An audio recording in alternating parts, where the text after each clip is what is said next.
Greetings, everyone. Welcome to the wisdom of mankind, the true history of mankind. A lot of people read half-truths and they regurgitate those half-truths, and then other people read those half-truths and share them with the collective, with the spiritual communities, with the other avenues of wisdom and knowledge.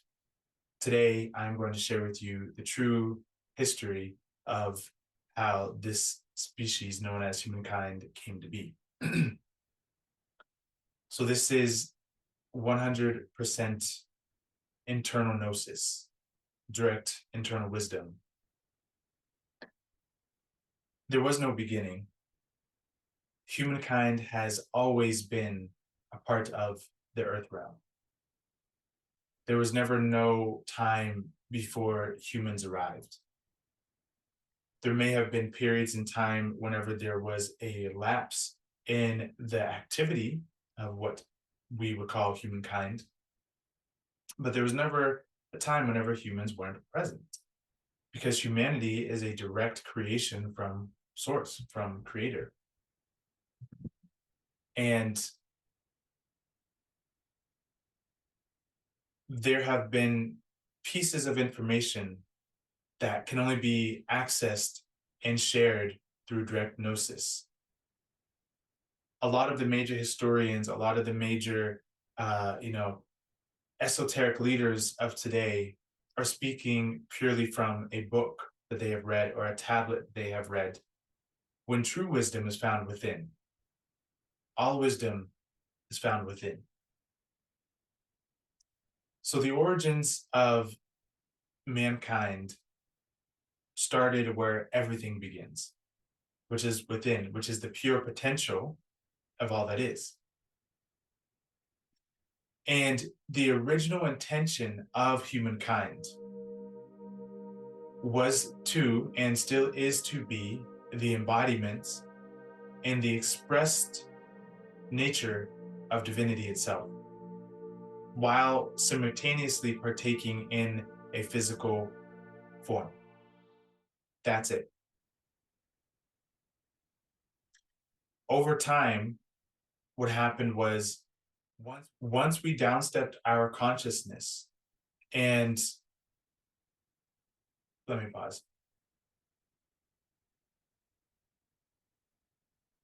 The original intention was to partake in all the realms of creation. At this point, the only real drawback was creating it.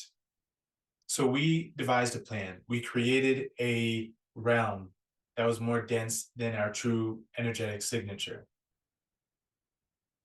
Because as creator, it is our intention to continue to express, expand, and explore the multitude that is us.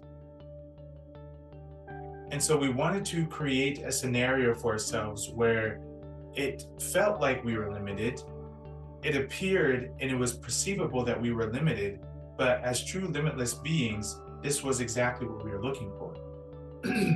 We were looking for a way to express our full might or our full divinity, even when given the challenge of limitation through a perceived physical experience. And so what happened is, as we downstepped our consciousness into the myriad of mankind sprinkled throughout the cosmos, because humankind is only one branch or one aspect of mankind, right? Humankind is specific to the earth realm because it is a level of consciousness. It is a state of awareness. But mankind is all over the place. Mankind is simply the gross form of spirit that us as creator created so that we could then express and experience ourselves in a physical way, while simultaneously having full access to our truest self. And so this is the scenario that we set up for ourselves. But what has happened is, many of us have forgotten that this is the scenario and or the game that we are playing. So what has happened in the linear perception of time, humankind has lost sight of this original intention.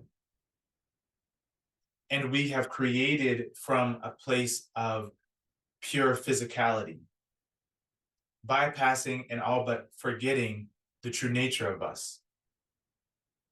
And so the more that we explored the physical realm, the more of us forgot that all we were doing was exploring and setting up a scenario for further embodiment.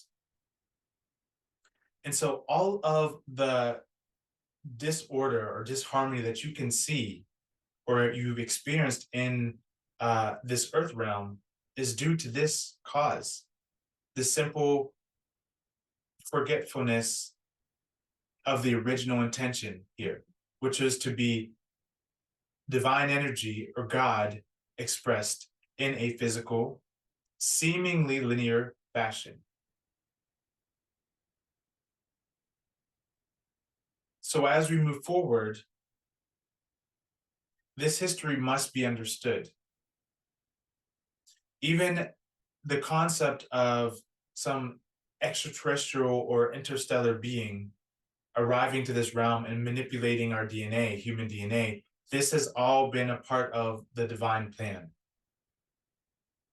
You can call them the Anunnaki, it doesn't matter whatever terminology you use, but that concept of an external being coming here and shutting off our DNA, we were those external beings because we knew that we wanted to have a perceived limited experience to further progress through.